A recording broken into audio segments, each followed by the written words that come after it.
The leather in seat 12F cost more than 3 months of Marcus Thompson's rent. He knew because he'd calculated it while buckling his 6-year-old son Isaiah into the business class seat. A veteran's courtesy upgrade. Neither of them looked like they belonged in.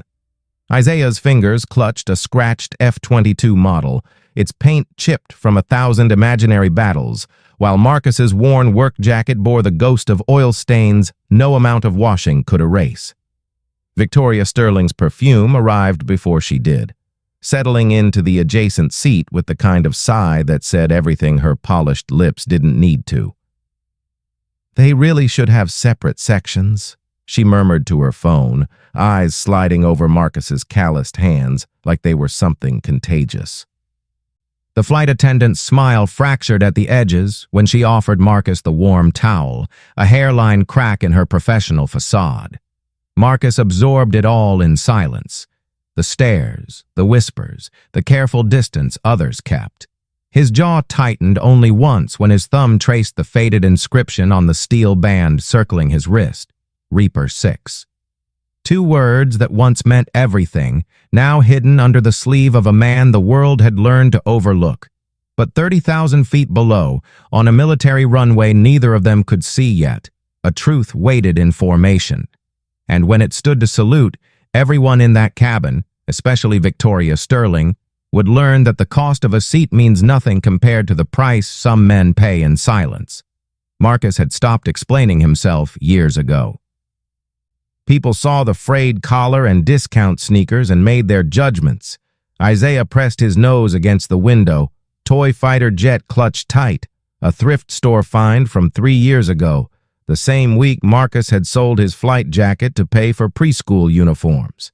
That jacket had his call sign embroidered on the chest, Reaper 6. The steel band on his wrist bore the same engraving, a gift from his wife the day he'd made squadron leader, back when the future felt solid instead of smoke. Victoria's phone conversation droned on.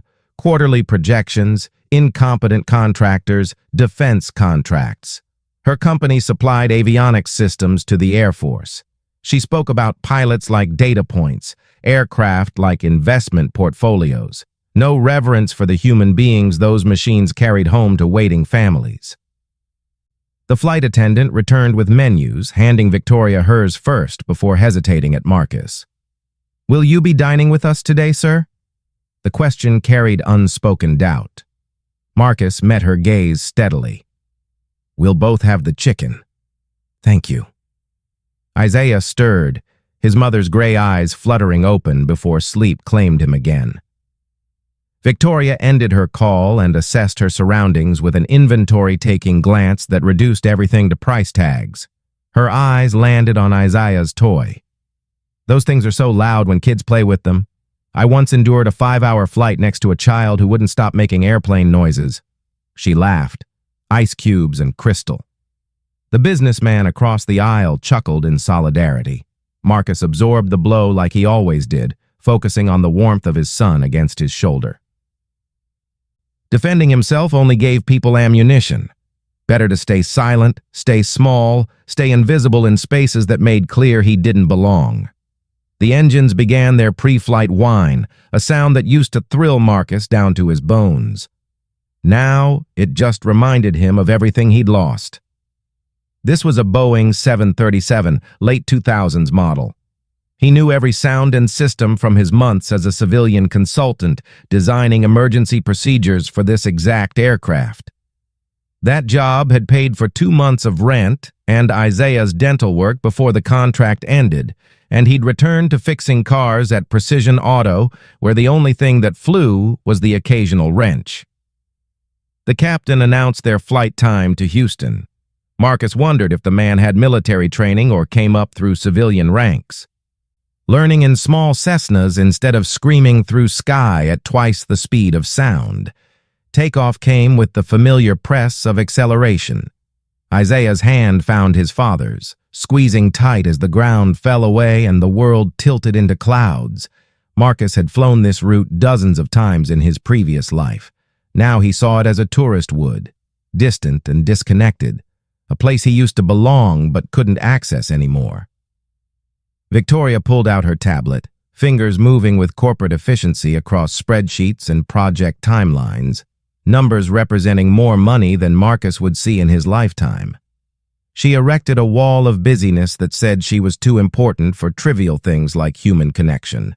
Marcus had met people like her during his years in uniform, contractors who toured bases with designer luggage, took photos with jets they'd never fly, then complained about accommodations.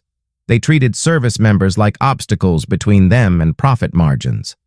The flight attendant returned with drinks. Victoria's sparkling water arrived in actual glass, while Marcus's coffee came in standard paper with a plastic lid. Small distinctions that added up to larger messages about who mattered. Isaiah sipped his juice carefully, eyes fixed on the clouds.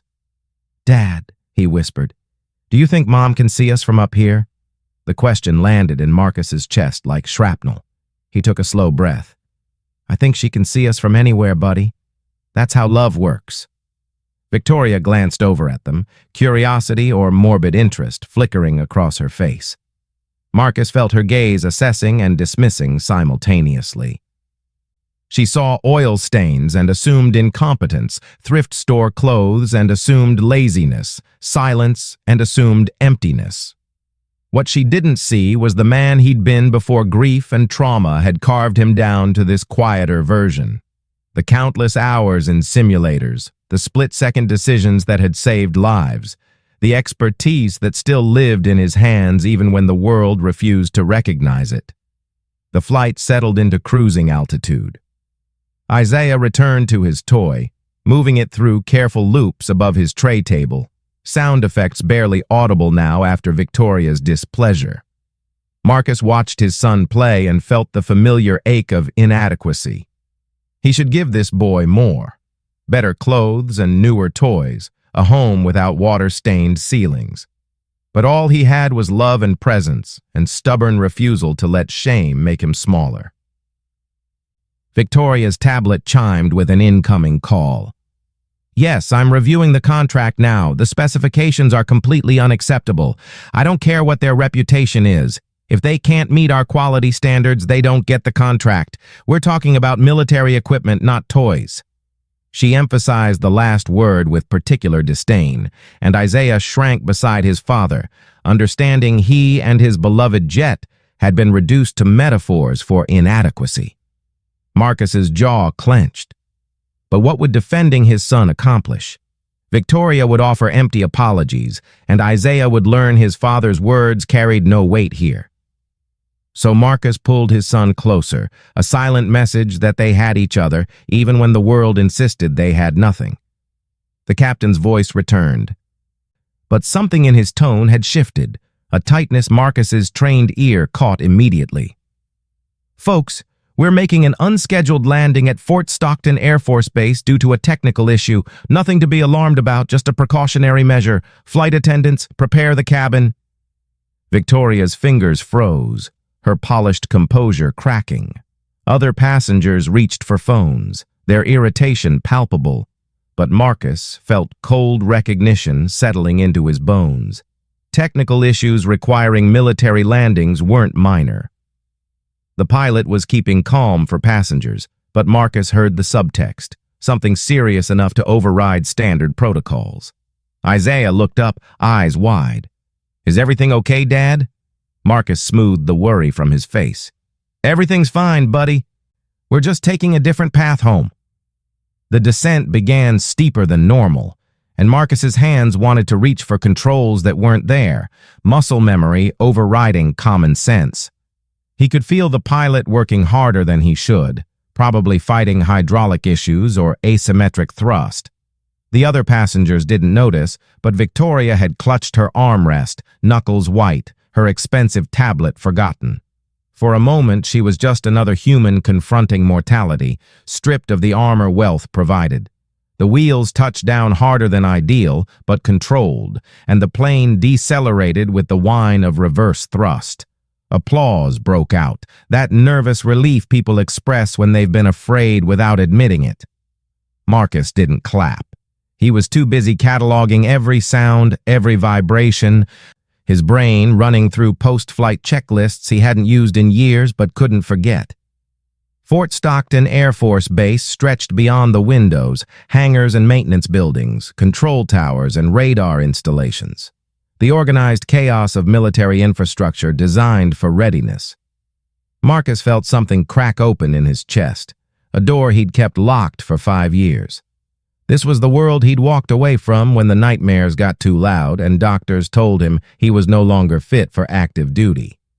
Isaiah pressed his face to the window, toy jet forgotten as he stared at real aircraft in the distance, fighters and transports, the machinery of national defense. "Dad," Isaiah breathed, "are those F-22s?" Marcus followed his son's gaze, throat tightening. "Yes, F-22 Raptors, the most advanced fighters in the American arsenal."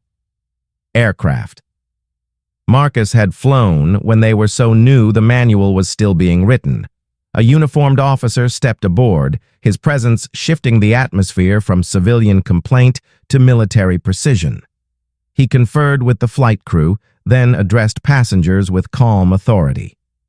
"Ladies and gentlemen, our maintenance team is inspecting the aircraft.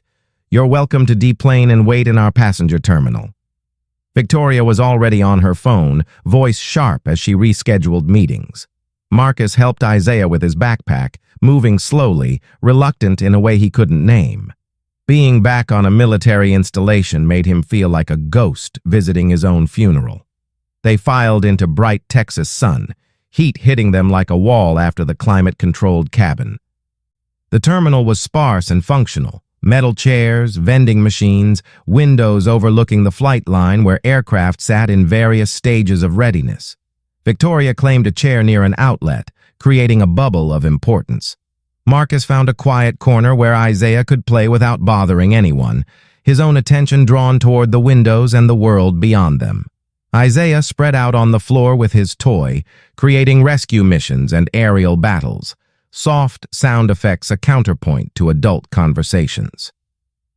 Marcus sat beside him, back against the wall, letting himself sink into his son's imagination, where heroes always won and nobody judged you by your clothes. A few passengers glanced their way, a black man in an expensive suit sitting on industrial carpet with a child and thrift store toy. And Marcus could see the calculations happening behind their eyes. Victoria looked over once, her expression suggesting she'd smelled something unpleasant, then returned to her phone.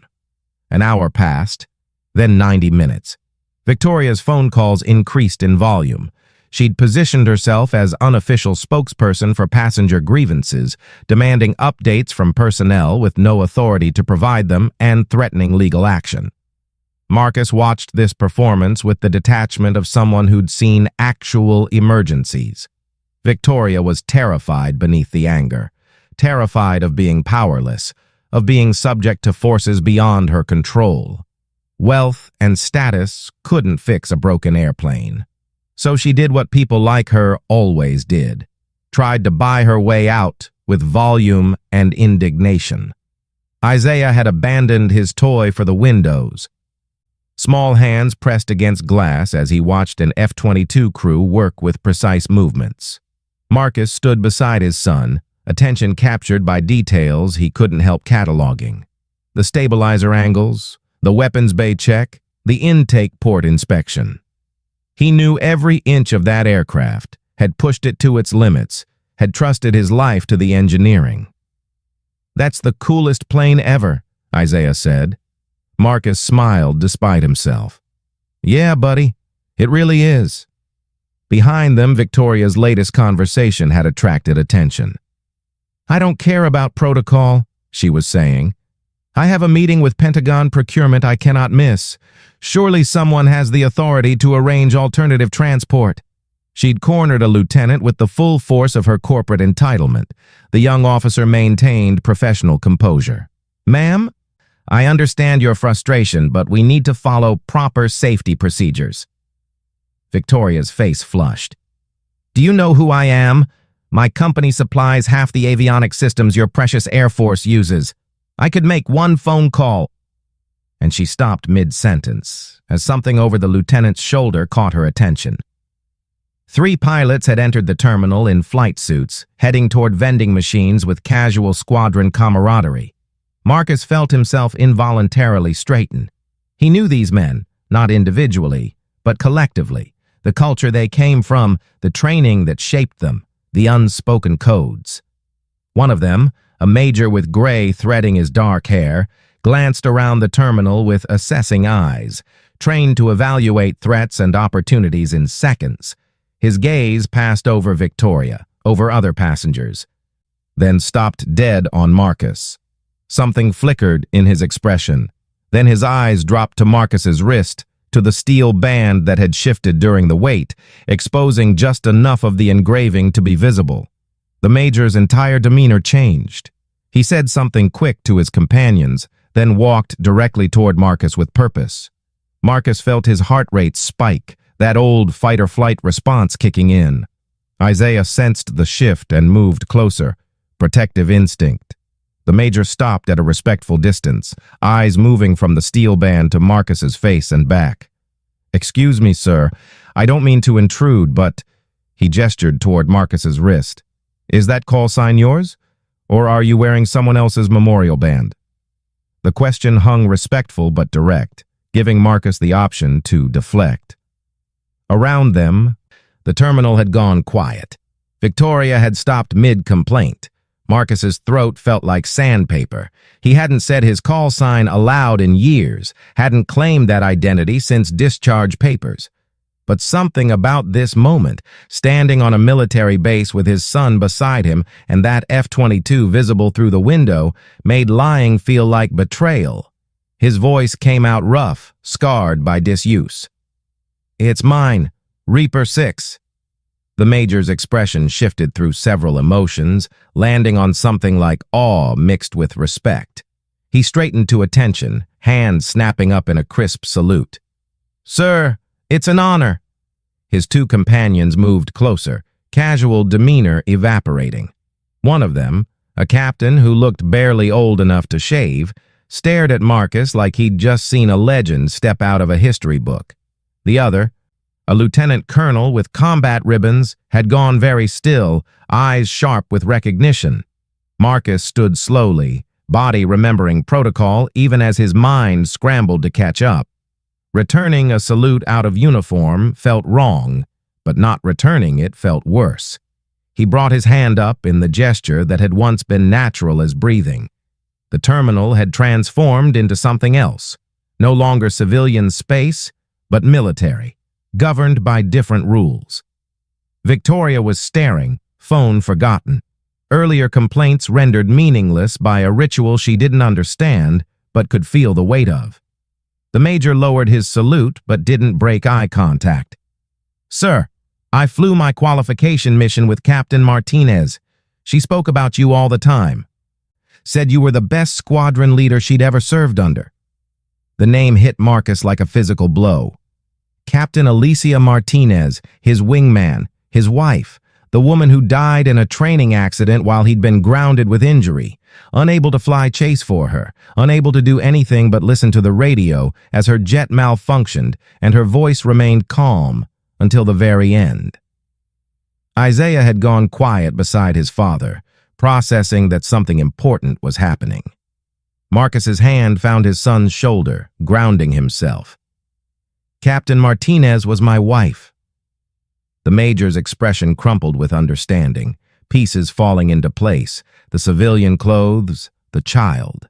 The reason Reaper 6 was sitting on a terminal floor instead of leading a squadron. "I'm sorry, sir.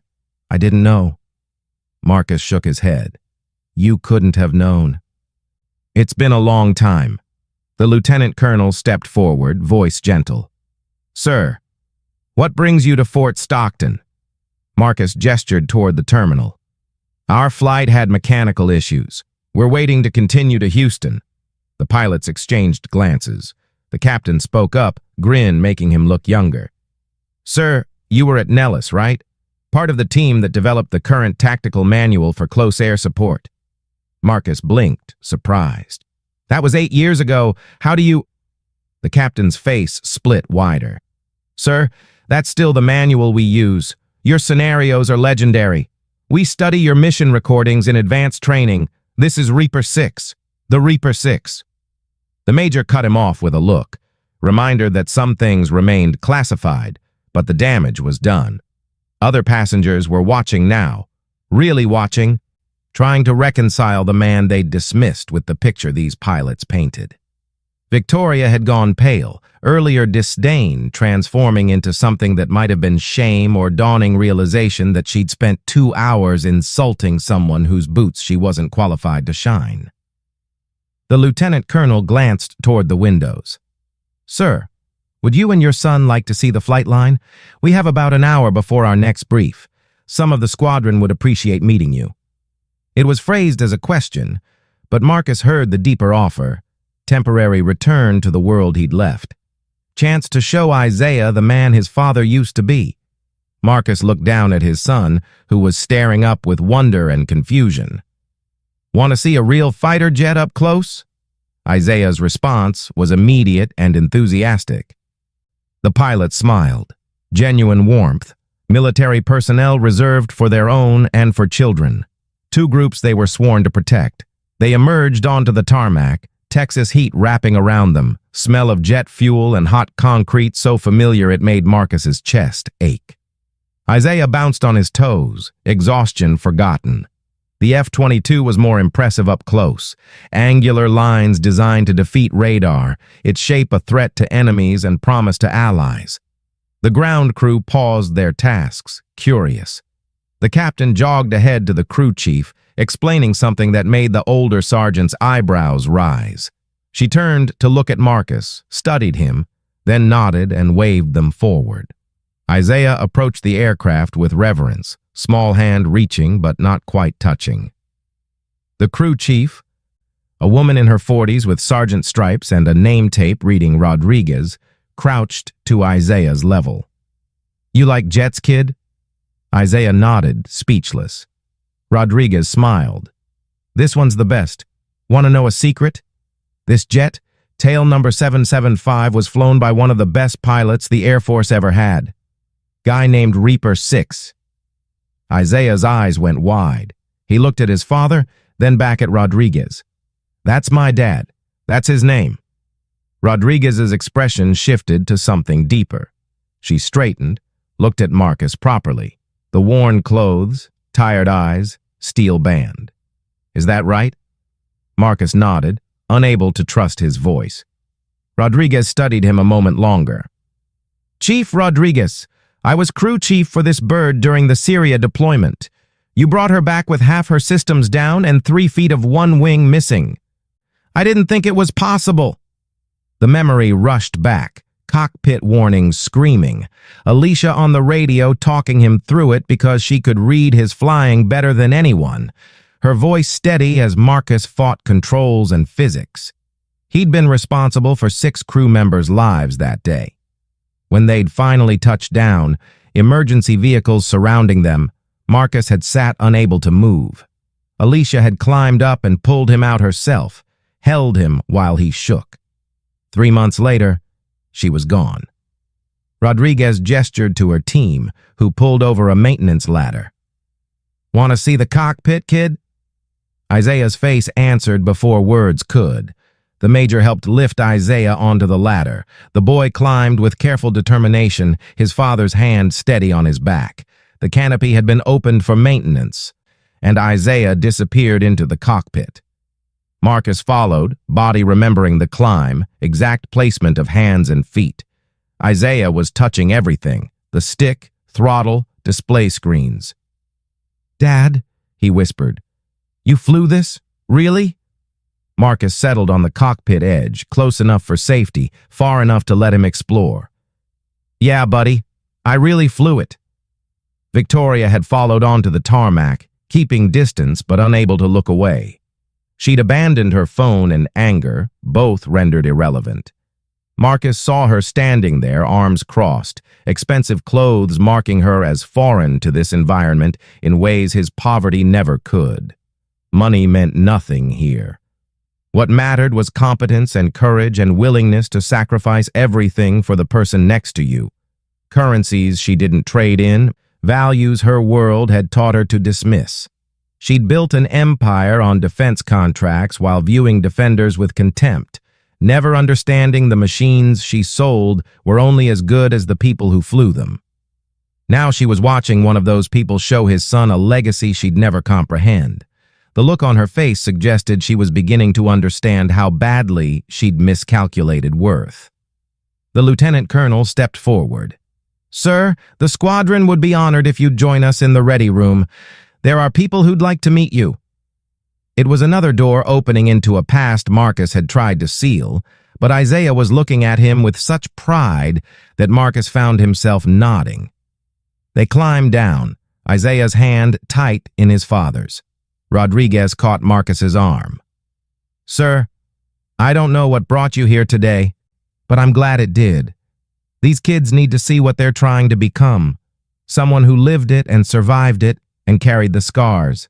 She paused. "Someone who chose to keep going when everything said to quit." The walk to the ready room felt like traveling backward through time. Marcus could navigate this base blind, feet finding paths his mind had forgotten.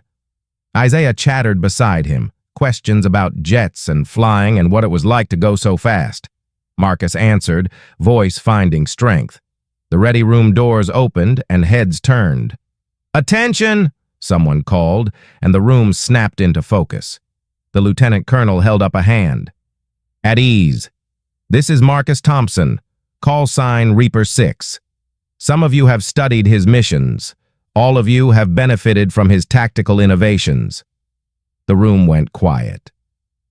Marcus felt 15 pairs of eyes assessing, measuring, trying to reconcile a legendary call sign with the man in stained work clothes holding a child's hand. A young lieutenant raised his hand tentatively. "Sir, is it true you completed the Nellis exercise with a 50-0 kill ratio?" Marcus blinked.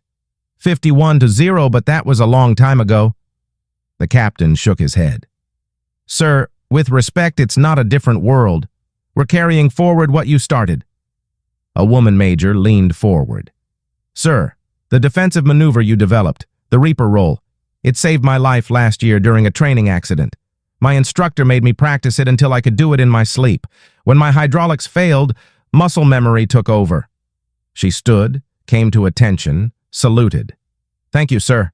Others began standing one by one, until the entire room was at attention, silent tribute that said more than words. Marcus felt something crack inside him, a dam built from grief and shame and conviction that he'd failed by surviving when Alicia hadn't. Isaiah tugged on his hand, confused, but understanding something important was happening. Marcus pulled his son close, needing that anchor. When he spoke, his voice barely carried. "I was just doing my job, same as all of you." The major stepped forward. "Sir, that's the point. You did your job better than anyone thought possible. Then you walked away when you had to, and you're still here, still standing, still raising that boy, right? That's not failure, that's victory." A colonel entered, his presence shifting atmosphere from informal to official. Someone briefed him in whispers, and his expression transformed to respect. He crossed to Marcus, hand extended. "Colonel Davis, Squadron Commander, it's an honor, Captain Thompson." Marcus shook his hand, noting the colonel used his rank despite civilian clothes. "Just Marcus is fine, sir. I'm not active anymore." Davis shook his head. "Once a captain, always a captain. That doesn't change." He glanced at Isaiah. "This your boy?" Marcus nodded. "Isaiah, he's 6, wants to be a pilot." Davis crouched to Isaiah's level. "That right, son?" Isaiah nodded shyly. "Like my dad did, like my mom did." Davis's expression flickered. "Your mom was a pilot too?" Marcus's hand tightened on Isaiah's shoulder. "Captain Alicia Martinez. She died in a training accident 6 years ago." The room's energy shifted. Celebration giving way to something more solemn. These people understood loss. They'd all known someone who didn't come back, all carried names that lived forever in silence between missions. Davis stood, bearing formal. "Captain Martinez, I knew of her work. She was instrumental in developing current electronic warfare protocols. I'm sorry for your loss. The Air Force lost 2 exceptional officers that day, one to death, one to grief. It was recognition that Marcus's departure hadn't been cowardice, but survival, that sometimes the bravest thing a warrior could do was lay down their weapon and learn to live again. Isaiah pressed against his father's leg. The colonel made a decision. Captain Thompson, would you speak to my pilots? Share perspective that doesn't come from manuals. Marcus hesitated, but he thought about Alicia, how she'd always pushed him to share what he knew. I'm not sure what I could tell them. Davis smiled. Tell them what it's like after. After the career ends and you have to figure out who you are when flying isn't an option. They need to see there is an after, and it's worth fighting for. Isaiah settled into a chair with his toy jet. Marcus stood at the front, feeling exposed. In the air, he'd had training and procedures. Here, he just had his truth. I never wanted to stop flying, Marcus began. I left because my brain stopped cooperating, because nightmares got so bad I couldn't trust myself in the cockpit. Losing Captain Martinez broke something in me. I blame myself, even though the accident review said I couldn't have prevented it. His voice cracked. The doctors called it survivor's guilt. I called it hell. For 6 months, I couldn't sleep, couldn't look at the sky without seeing her jet going down. I had a choice: stay in, ride a desk, watch others do what I loved, or leave, try to build something new, focus on my son. I chose Isaiah. I chose being present over being important. Some days that choice feels like the hardest mission I ever flew. He looked at the young lieutenant. That exercise wasn't about being better. It was about refusing to lose. Every target eliminated was someone who couldn't shoot down my wingmen. That's what being a pilot is. Not glory or adrenaline, but absolute refusal to leave anyone behind. But sometimes you lose people anyway, and you have to find a way to live with that. Isaiah was watching his father, hearing things he'd been too young to understand before. Marcus wondered what story the boy would tell himself about this day. I work as a mechanic now. I fix cars for people who barely notice me. I get paid less than my expertise is worth. My son and I live in an apartment where the heat doesn't always work, and we shop at thrift stores, and sometimes we eat cereal for dinner. By every measure society uses, I'm a failure. He let that word hang. But here's what I've learned. Failure is life viewed from the wrong angle. I might have lost my career, but I gained being there when Isaiah takes his first steps into whatever future he chooses. I might have lost respect of people who only value you for what you do, but I gained ability to see who someone really is beneath surface judgments. I might have lost the identity I'd built my life around, but I gained chance to discover who I am when all titles are stripped away. The major spoke up. Sir, do you regret leaving? Marcus considered the question honestly. Every single day, but I also don't regret it at all. Both things are true. I miss flying like I'd miss breathing, but watching Isaiah grow up being the parent he needs, that's worth the sacrifice. Not easier. Not what I'd choose if the world gave me different options, but worth it. He gestured around. Hold on to this as long as you can. Fly every mission like it's your last, because one day it will be. But remember, there's life after flying. It's not a consolation prize. It's just different, still hard, still requires courage. He looked at Isaiah, and sometimes, if you're lucky, it comes with a co-pilot who makes turbulence worthwhile. Colonel Davis stood as Marcus finished, his applause starting a chain reaction. It wasn't polite ceremony, but genuine appreciation. As sound faded, Davis spoke. Captain Thompson, I'd like to make you an offer. We have a civilian consultant program for pilots who've left active duty but still have expertise. You'd help with tactical development, maybe run scenarios with newer pilots. Part-time, flexible around your current job and your son's schedule. Interested? Marcus felt the offer land like a fighter jet touching down after a long mission. Solid, real, possible. It wasn't flying, Would never be flying, but it was a way back into the world he'd loved, recognition that his knowledge still had value. He thought about Isaiah, about providing better than broken heat and cereal dinners. He thought about Alicia, about what she'd say. She'd tell him to take it, to stop punishing himself with poverty because he'd survived when she hadn't. "Yes, sir. I'm interested." The logistics took another hour. Paperwork, background checks, scheduling. Other pilots cycled through, introducing themselves, sharing stories about how Marcus's innovations had filtered through training. By the time they returned to the terminal, Marcus felt emotionally exhausted but somehow lighter. Victoria was still there, waiting, her expression unreadable. She approached slowly, like someone approaching danger they'd underestimated. "Mr. Thompson." Her voice had lost earlier disdain, replaced by something that might have been contrition. Marcus waited, not making it easy.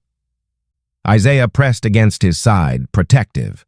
Victoria continued, words clearly difficult. "I owe you an apology. I judged you based on superficial things, your clothes, your circumstances. I was wrong, clearly, profoundly wrong." It was a corporate apology, rehearsed and careful, designed to mitigate liability. Marcus had heard enough to recognize the pattern. "You didn't know," he said simply. Victoria shook her head. "That's not an excuse. I should have treated you with basic decency regardless. I was cruel to you and your son. I'm sorry." The apology hung between them. Marcus realized she was waiting for forgiveness or absolution. He didn't give her either. "Isaiah," he said, "go look at those model planes." The boy obeyed, leaving them alone. Marcus turned his attention to Victoria. "You want to know what bothers me most? Not that you were rude to me, I'm used to that, but you were unkind to my son. You made him feel small and unwelcome in a space he had every right to occupy. You did it without thought because in your world, people like us don't matter enough to consider." Victoria's face flushed. "I know, Marcus held up a hand. "I'm not interested in excuses, but I am interested in whether you'll do better. Whether seeing me saluted will change how you treat the next person in worn clothes, or if you'll just file this away as an exception." It was harsh, but Victoria had hurt his child. Her discomfort was a fraction of what Isaiah experienced every day. Victoria met his eyes, and for the first time he saw something real, actual shame, actual recognition of harm. "You're right about all of it. I've built my identity around being superior. Used wealth as the measuring stick because it's quantifiable and favorable to me. I've probably done to hundreds what I did to you today, and I never thought about it because they couldn't fight back." She paused. "I'd like to say this transformed me, but that would be another superficial response.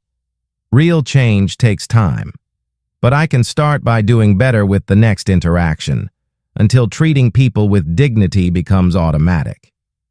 It was the most honest thing she'd said all day. Marcus found himself nodding. "That's all any of us can do. Start where we are and try to be better tomorrow." The airline representative appeared, announcing their aircraft was cleared. Passengers stirred, ready to return to normal lives, where this interlude would become dinner party anecdote. For Marcus, it felt like the opposite. Not departure from real life, but collision between two versions of himself he'd thought were separate forever. They boarded in the same order they'd left, but everything had shifted. The flight attendant smiled warmly at Isaiah, asked if he'd enjoyed the fighter jets. Victoria took her seat without complaint or phone calls. Marcus settled into 12F with his son, the leather no more or less expensive than before, but somehow the seat felt like it fit differently, like he'd earned the right to occupy it through something more substantial than a courtesy upgrade.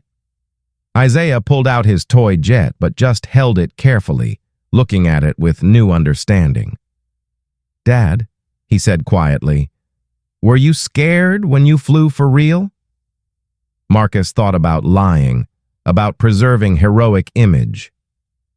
Then he thought about the promise he'd made to Alicia. Always tell Isaiah the truth. Terrified. Every single time. But being scared doesn't mean you don't do the thing. It means you do it anyway because someone's counting on you. Isaiah processed this, young face serious. Like how you take care of me even when it's hard? Marcus felt his throat tighten. Yeah, buddy. Exactly like that. His son leaned against him, toy jet clutched between them like a promise. I think you're still brave, Dad, even without the plane. It was the simplest statement, delivered with child certainty, and it undid something in Marcus that had been tightly wound for 6 years. He wrapped his arm around his son and let himself feel proud, not of past, but of who he was managing to be in the present. The flight to Houston was uneventful. Marcus dozed. Dreams for once not haunted by falling aircraft and Alicia's last transmission. Instead, he dreamed about the ready room, about pilots standing at attention, about Isaiah in the F-22 cockpit with his whole future spread before him. When they landed, Victoria was first to stand. But before leaving, she paused at Marcus's seat, pulled out a business card. My company. We're always looking for consultants with real operational experience. The work is civilian but meaningful. If you're interested, call me. The pay is substantially more than $8 an hour. She didn't wait for response, just moved up the aisle. Isaiah saw the card. Is that the mean lady? Marcus smiled. Yeah, buddy, but maybe she's trying to be less mean.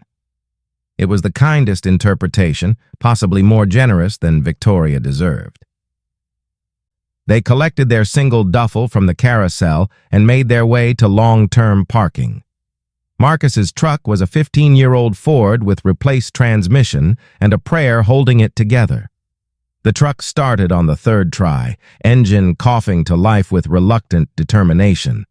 Isaiah buckled in, arranging his toy jet on the dashboard.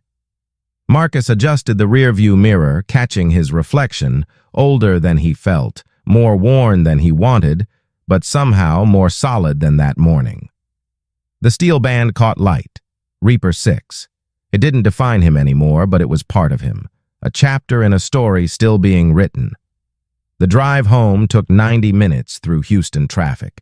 Marcus lived in the eastern part of town where rent was cheap.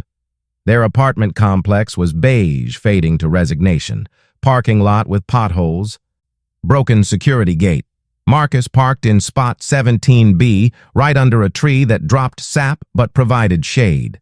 Isaiah was tired now, adrenaline wearing off. Marcus carried him upstairs, the duffel over one shoulder, his son's weight warm and trusting. Their apartment was exactly as they'd left it, small and clean, furniture from thrift stores. But home. Marcus had done his best to make it welcoming. Walls had Isaiah's crayon drawings of jets and stick figures. The refrigerator held magnets from every place they'd visited. The couch sagged and the bathroom door didn't quite close, but it was theirs.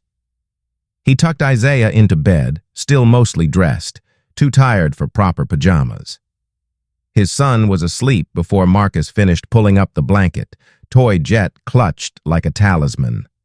Marcus stood in the doorway watching his son breathe, feeling the familiar surge of love and terror that came with being solely responsible for another human's well-being. In the living room, Marcus sat on the sagging couch and pulled out his phone. 2 missed calls from his boss at Precision Auto, probably wondering why he'd missed his shift. A text from his landlord about rent. Nothing from anyone who'd called just to check on him. He'd systematically pushed away everyone after leaving the Air Force. Easier to be alone than watch pity replace respect. But now, staring at his empty contact list, Marcus wondered if he'd made the right choice. Isolation protected him from judgment, but also from connection, from possibility that some people might have cared beyond his usefulness. He thought about the pilots today, how they'd treated him with honor despite circumstances, how they'd seen worth he couldn't see himself. Maybe it was time to stop hiding. Maybe it was time to rebuild something new.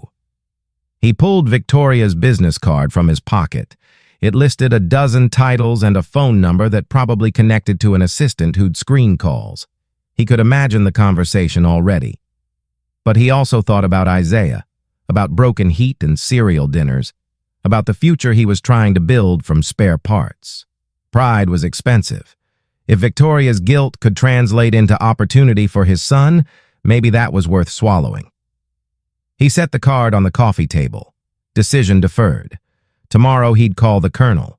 Tomorrow he'd face his boss. Tomorrow he'd figure out navigation. Tonight he was just tired. Sleep found him on the couch, phone slipping from his hand. He dreamed of flying, but not nightmares.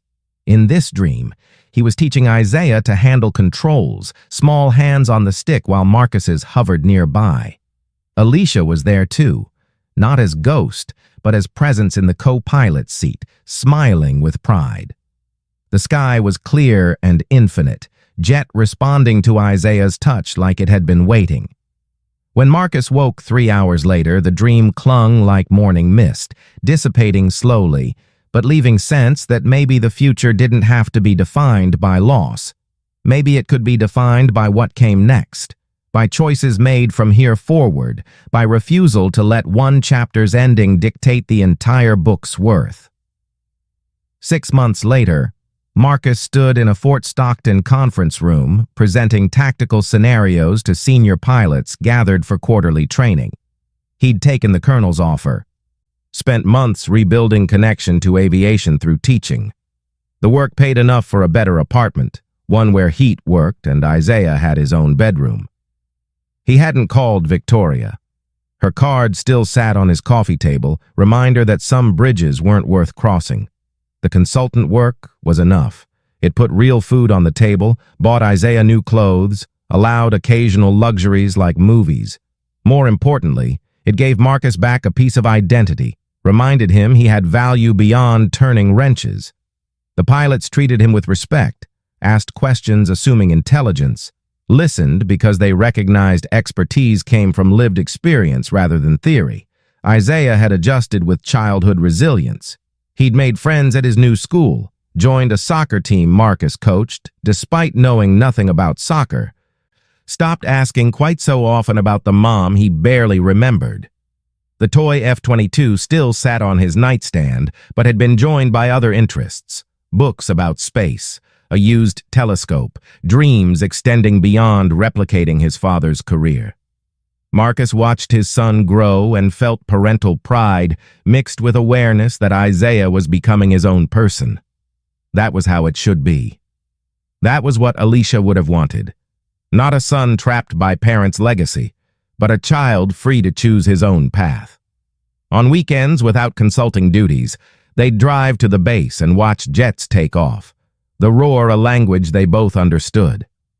Isaiah would ask increasingly sophisticated technical questions, and Marcus would answer, sharing knowledge that once defined his existence and now served different purpose, connection with his son.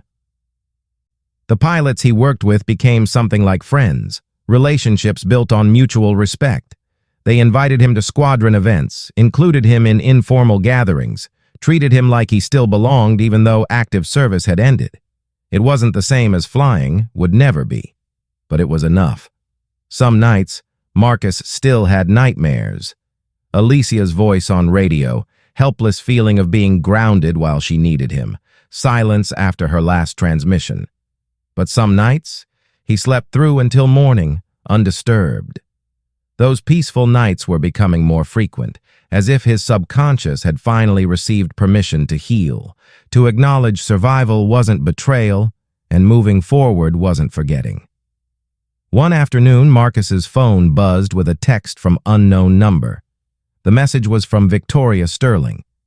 "Mr. Thompson, I hope this finds you well. Your conversation 6 months ago prompted significant changes in our company culture. We've implemented blind resume screening and diversity initiatives. These are small steps, but they matter. I wanted to apologize again, properly, without expecting anything in return. What I did was inexcusable, and I'm working to be better. I don't expect forgiveness, but I wanted you to know you made a difference." Marcus read it 3 times, trying to determine if it was genuine or sophisticated PR. In the end, it didn't matter. If Victoria had actually changed behavior, that helped people he'd never meet. That was worth more than cynicism. He typed brief response. "Thank you for the update. I'm glad something good came from a difficult day." He sent it, then deleted her contact. His value didn't come from being her redemption project. It came from showing up every day for his son, from teaching pilots who'd carry his knowledge into situations where it might save lives, from quiet dignity of building something from nothing.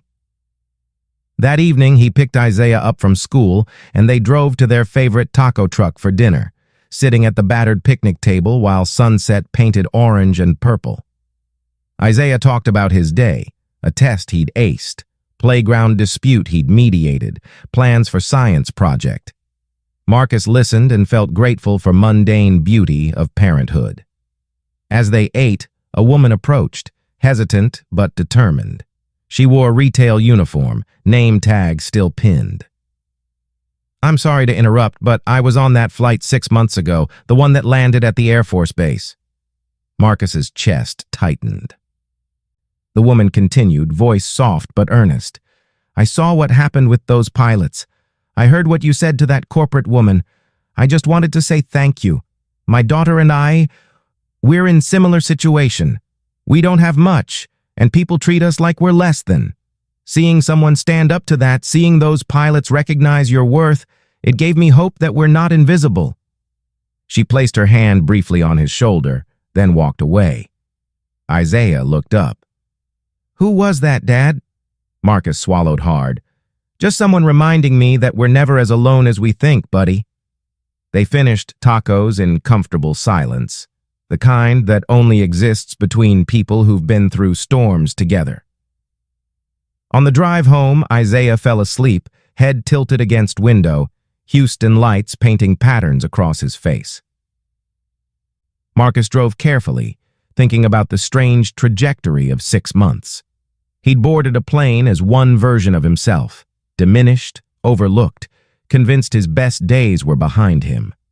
He disembarked as someone different, not because external circumstances changed, but because he'd been forced to confront the gap between who he was and who others assumed he was. That gap had always existed, but seeing it recognized by people whose judgment he respected had shifted something fundamental. He wasn't just surviving anymore. He was building, not the life he'd planned, but a life nonetheless, constructed from resilience and love and stubborn refusal to let loss have the final word. Back at the apartment, Marcus tucked Isaiah into bed in his own room, kissed his forehead, breathed in childhood scent that wouldn't last much longer. Then returned to the living room. The steel band on his wrist caught lamplight. Reaper 6. The call sign meant something different now, not memorial to who he'd been, but reminder that identity could expand rather than contract, that skills learned in one arena could transfer to another. That end of one mission simply meant beginning of the next. He'd never fly again. That door had closed permanently, but he could teach. He could parent.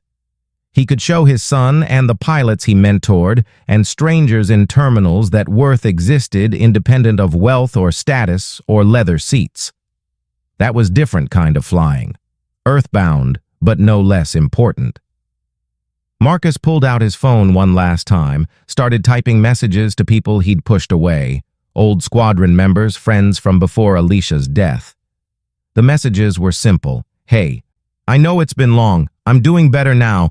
No pressure to respond, but I wanted you to know I'm here if you want to reconnect." He sent them without overthinking. Some would respond, some wouldn't. That was fine.